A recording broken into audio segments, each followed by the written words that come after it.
The answer is because he is far from a loser. I could probably fill 1,000 TikToks with his extraordinary qualities. To start, he has one of the most amazing senses of humor. He is probably the most physically safe and in control of himself human being I might ever know. He is, oh my gosh, he's brilliantly smart. His thesis in grad school got like nationally recognized, and every time we actually went to college together, like he would have his essay chosen as like the example essay. In his first year as a career of being a social worker, he was nominated Social Worker of the Year. Everything he works at and put his minds to, he literally achieves at like the highest level. When my body has looked different, postpartum, pregnant, gaining weight, losing weight, never once shamed me or even hinted that I might need to feel ashamed or change anything about my body, or quite the opposite. He has only ever built me up, hyped me up about this. Never in a million years would he ever cheat on me. And first reaction, I've said this for years, that if I ever found out that he cheated on me, very first response would be like, oh my God, he made a friend.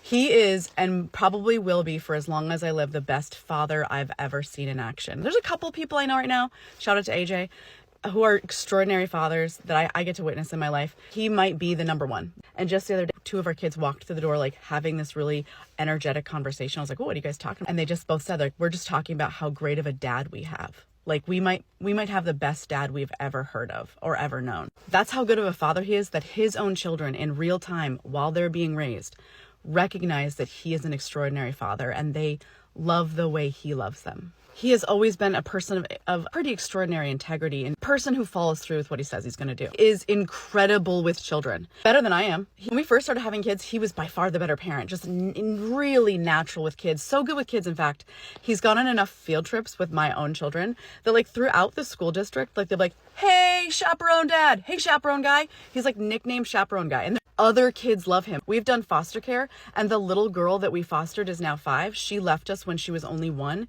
but she has such like a close bond with Josh, my husband, that when they see each other, this little girl, Gianna, like runs to him like she is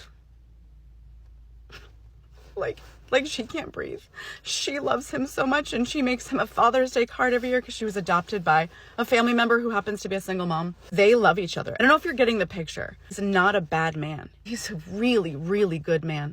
We've just structured a society where we no longer have a good support system for anyone really, but especially for families. We've eroded cultural and systemic resilience. If I had a thesis for my account, I would primarily say, don't have bad people as much as we have bad systems.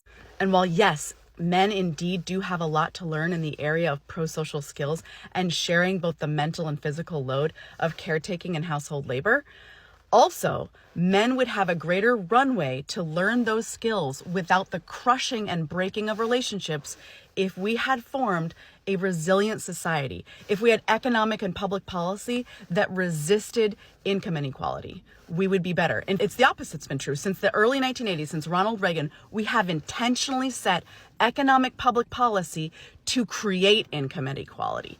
Paid family leave for both parents. Of course, paid maternity leave. If we had a society that forsook individualism and instead adopted a narrative of communalism, that we belong to each other, marriages wouldn't be falling apart at the same rate they're currently falling apart.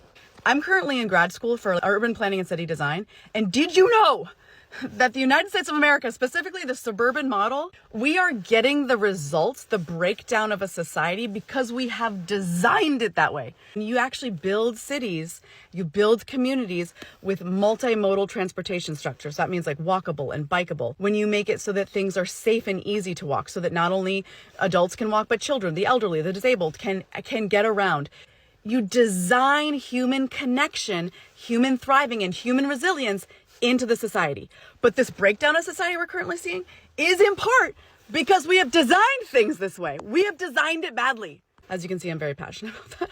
If we had something like universal basic income for caregivers or subsidized childcare or even flexible and protected part-time work so that parents, both parents, husband or wife, could go in and out of the workforce but maintain livable wages even in part-time hours, which countries do. People in this comment section are going to be like, that's impossible. Do you know the number of countries that have already done this?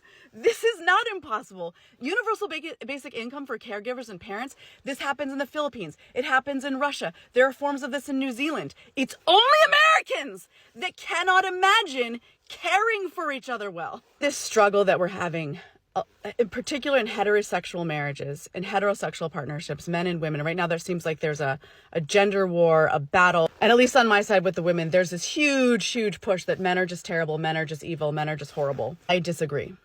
I think men have a lot of growing to do. And also men are at the top of these public policy and system design structures, and they have designed it poorly. And all the time, like, well, men built society. I'm like, yeah, you did a terrible job. It's why everything's falling apart.